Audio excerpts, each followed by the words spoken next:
Áudio 9. Olá vocês que me ouvem mais uma vez, que a paz de Cristo seja sobre vocês. Meu nome é Ana Amélia Vieira, falo aqui da cidade de Rio Verde, Goiás.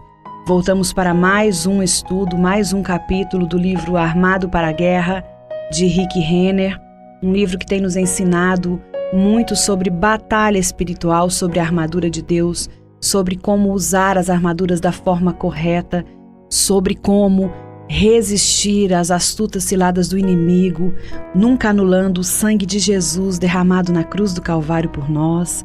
Esse livro tem nos ensinado muito porque ele tem embasamento bíblico muito profundo. E nós vamos continuar então o nosso estudo.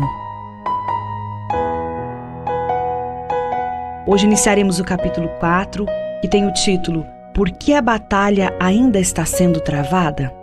Alguém possa perguntar: se a morte e a ressurreição de Jesus realmente quebraram a autoridade do diabo sobre as nossas vidas, por que a batalha ainda está sendo travada? Se formos verdadeiramente transportados do reino de Satanás, por que o reino ainda parece exercer influência em nossas vidas? Se Jesus genuinamente despojou os principados e as potestades, como Colossenses 2:15 declara, por que tantos crentes ainda têm de lidar com fortalezas terríveis em suas mentes?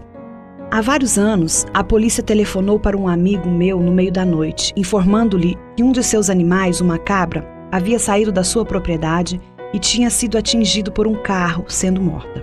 Meu amigo colocou sua jaqueta rapidamente e correu para o local onde a cabra morta deveria estar caída. Entretanto, quando ele chegou à cena, descobriu que a cabra não estava morta. Alguém havia furtado a cabra, amarrado as suas patas com cordas para que ela não se movesse e depois largado a cabra do lado da estrada. Meu amigo desamarrou a corda que mantinha a cabra cativa e depois bateu no seu lombo dizendo: "Levante-se". Mas a cabra ficou parada ali como se ainda estivesse amarrada e incapaz de se mover. Mais uma vez, ele bateu no ombro e disse: "Levante-se". Mas a cabra continuou deitada de lado como se fosse incapaz de se mover. O homem começou a examinar o animal, procurando algum ferimento que pudesse estar impedindo de se levantar. Então ele percebeu que as patas da cabra ainda estavam agarradas firmemente uma às outras, como se ela ainda estivesse amarrada com cordas. O problema então ficou claro: a cabra pensava que ela ainda estava presa. Então o meu amigo se inclinou e pegou a cabra, colocou-a em pé, bateu em seu lombo novamente dizendo: "Levante-se". Finalmente ela percebeu que suas patas não estavam mais amarradas e começou a saltar e pular em sua recém-descoberta liberdade. A maioria de nós é como a cabra dessa história. Estávamos amarrados pelo poder destrutivo de Satanás. Ele nos prendeu em total escravidão e depois nos jogou fora, esperando que a destruição nos arruinasse completamente. Então, quando ouvimos a mensagem do Evangelho e nascemos de novo, Jesus Cristo veio para desamarrar as cordas de Satanás de nossas vidas, por meio da obra redentora na cruz. Ele legalmente removeu as amarras que nos mantinham cativos, inclusive todas as fortalezas que nos mantinham reféns em nossas mentes. Entretanto, apesar dessa obra de libertação já ter sido realizada, muitas vezes não percebemos plenamente que fomos libertos. Jesus olha para nós e diz: "Levante-se", mas ficamos deitados de lado, amarrados pelas nossas cicatrizes, nossas dores e nossos problemas mentais, sem perceber que realmente fomos libertos. E mesmo quando alguém finalmente aparece e nos aponta a nossa liberdade, ainda temos de manter a nossa liberdade comprada por Cristo, transmitida por Cristo, renovando as nossas mentes. A liberdade se torna um modo de vida somente quando substituímos o nosso pensamento errado e as nossas convicções erradas pelo que a palavra de Deus declara relativa ao nosso novo estado. Qualquer pastor sabe que as pessoas que acabaram de ser salvas precisam trabalhar para superar as cicatrizes mentais e emocionais que receberam quando ainda estavam no mundo sob o controle do diabo. Embora o homem interior tenha nascido de novo e tenha sido renovado, a mente e o corpo ainda precisam conformar-se com a imagem do homem interior. Esses indivíduos recentemente salvos receberam muito abuso enquanto eram membros do mercado de escravos de Satanás e eram mantidos cativos pelas consequências negativas do pecado. Talvez tenham tido dificuldades com um casamento problemático, com um problema com drogas, com uma perversão sexual, com um espírito mentiroso, com um problema mental ou com algum tipo de cicatriz que foi infligindo às suas almas antes de conhecerem o Senhor. Se essas áreas residuais do passado não forem removidas pela renovação da mente pela palavra de Deus, essas fortalezas podem e ainda continuarão a exercer poder na vida de um cristão. Além do mais, se essas áreas residuais não forem tratadas de acordo com a palavra, serão exatamente essas áreas que Satanás usará para travar uma guerra contra a nova vida dessa pessoa. Quando o adversário localiza uma área em nossas vidas que nunca se rendeu à obra da santificação do Espírito Santo, ele tenta agarrar essa área não rendida em nossas mentes ou em nossas emoções e lhe dar poder, enchendo-a com uma vitalidade totalmente nova. Então o inimigo começará a usar essa fortaleza para trabalhar contra o crescimento e o desenvolvimento da nossa liberdade em Cristo Jesus. É por isso que a nossa recusa em lidar com áreas específicas do pecado em nossa vida é de onde vem a maior parte da batalha espiritual. Satanás sabe exatamente onde procurar a fim de encontrar a área de fragilidade em nossas vidas e usá-las contra nós enquanto tenta nos roubar a liberdade legítima que agora possuímos em Jesus Cristo.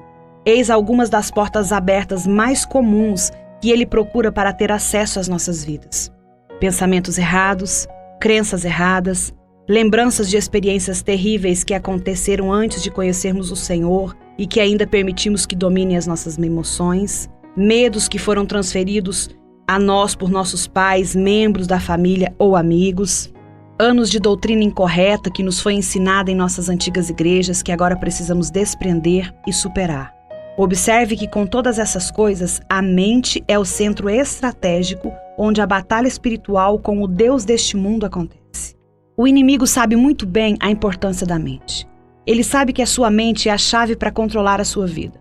Satanás sabe que se puder controlar uma pequena área da sua mente, poderá então começar a se expandir para outras áreas de fragilidade que precisam ser fortalecidas pelo Espírito Santo e pela Palavra de Deus. Envenenando sua mente com as fortalezas da incredulidade e da mentira, o diabo pode manipular a sua mente, as suas emoções e o seu corpo. Além do mais, ele pode usar você para derramar o mesmo tipo de fortalezas da incredulidade e da mentira nas mentes de outros que o cercam. Não há dúvida quanto a isso. A mente é o centro estratégico para a batalha espiritual. Por natureza, o estado da mente é hostil a Deus e tem tendência à destruição. Todos nós nascemos com uma mente rebelde inata e com uma natureza rebelde contrária a Deus. É por isso que Romanos 8:7 nos diz: o pendor da carne é inimizade contra Deus. Colossenses 1:21 diz que antes da experiência da sua salvação vocês eram estranhos e inimigos no entendimento pelas vossas obras malignas. Efésios 4:17 e 18 diz que os incrédulos andam na vaidade dos seus próprios pensamentos, obscurecidos de entendimento, alheios à vida de Deus por causa da ignorância em que vivem, pela dureza do seu coração. 2 Coríntios 4:4 diz: o Deus deste mundo cegou o entendimento dos incrédulos. E em Romanos 1:28, a Bíblia ensina que a mente natural é tão completamente contrária a Deus que ela pode se tornar reprovável. Por conseguinte, nascemos inicialmente nesse mundo com uma natureza que tendia à autoaniquilação e que era plenamente capaz de desenvolver fortalezas por si mesma. A mente natural é contrária a Deus e sempre procurou realizar os desejos destrutivos da carne. Foi por isso que Paulo disse: entre os quais também todos nós andamos outrora segundo as inclinações da nossa carne, fazendo a vontade da carne e dos pensamentos, e éramos por natureza filhos da ira. Efésios 2:3. Se você não procurar renovar a sua mente, a sua vontade e as suas emoções de acordo com a palavra de Deus, a ilusão do cativeiro continuará a dominar a sua vida. Com frequência é por meio dessas áreas não renovadas de pensamento que o diabo continua a exercer a sua influência perniciosa sobre você. Ele sabe que a sua mente, se não for renovada pela verdade, ele não poderá guerrear contra você ou contra sua família com êxito. Esse é o motivo pela qual os autores das epístolas do Novo Testamento nos apelam ardentemente para que prestemos séria atenção ao estado da nossa mente. Ao longo das epístolas, nos é ordenado que renovemos a nossa mente segundo a verdade da palavra de Deus. Veja Romanos 12:2, transformai-vos pela renovação da vossa mente. Efésios 4:23, e vos renoveis no espírito do vosso entendimento. Efésios 4:24, e vos revistais do novo homem. Colossenses 3:10, e vos revisteis do novo homem, que se refaz para o pleno conhecimento segundo a imagem daquele que o criou. Colossenses 3:16, habite ricamente em vós a palavra de Cristo. 1 Pedro 1:13-14, por isso, cingindo o vosso entendimento. Observe especialmente a advertência de Pedro para cingirmos o nosso entendimento. A imagem que Pedro coloca diante de nós é de um corredor cujas vestes caíram e se emaranharam em suas pernas. Ele estava correndo a boa corrida e seu passo estava acelerando, até que as roupas penduradas e soltas impediram os seus passos. Do mesmo modo, devemos cingir o nosso entendimento, procurando renovar o nosso pensamento com a palavra de Deus. A renovação consistente da nossa mente com a palavra erradicará os pensamentos errados, as crenças erradas, as cicatrizes do passado e as lembranças emocionais dolorosas que querem exercer sua influência em nossa vida em Cristo. Do contrário, essas áreas soltas, penduradas, não rendidas e não renovadas na nossa mente serão usadas pelo diabo para guerrear contra nós. A renovação da nossa mente não acrescentará nada à obra já completa de Jesus Cristo. Ela simplesmente nos coloca em um estado mental que nos capacita a usar melhor a nossa fé para podermos desfrutar os benefícios da obra redentora que Jesus realizou por nós. Tome cuidado. Permitir deliberadamente que os pensamentos e crenças errados continuem em sua mente prejudicará a sua capacidade de desfrutar a sua redenção. Equivale a um corredor que permite deliberadamente que seu traje fique pendurado, de modo que ele se embarace em suas pernas. Embora ainda esteja na corrida, o corredor certamente não terá vitória, não terá muita alegria ao correr. Portanto, Pedro adverte a cingir os lombos de sua mente. Você deve apertar aquelas áreas que o diabo pode tentar agarrar e usar contra você. Esse é o motivo pelo qual enfatizo que a batalha espiritual é um compromisso para toda a vida, não apenas um surto de emoção que afugenta o diabo por algum tempo. A verdadeira batalha espiritual demorará muito mais que isso, porque além de assumir a autoridade sobre os poderes demoníacos, a verdadeira batalha espiritual também exige que você assuma a autoridade sobre a sua mente. A Bíblia declara enfaticamente que os seguintes elementos são essenciais para a genuína batalha espiritual, que são eles: a renovação da sua mente, meditar na palavra de Deus até que ela penetre no seu coração e na sua alma, aprender a viver uma vida santa, procurar conformar-se à imagem de Jesus Cristo a cada dia, aprender a andar segundo o Espírito. A verdadeira batalha espiritual exige uma vida de compromisso, pureza e consagração. Qualquer visão de batalha espiritual que deixe de incluir essas exigências está desequilibrada e não atende ao padrão bíblico. Terminamos aqui mais um capítulo. Quero orar por você.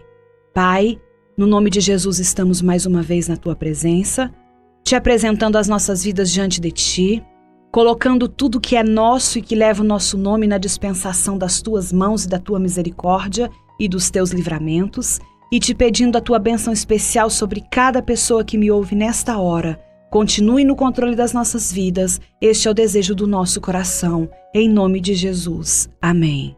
Voltaremos amanhã com mais estudos.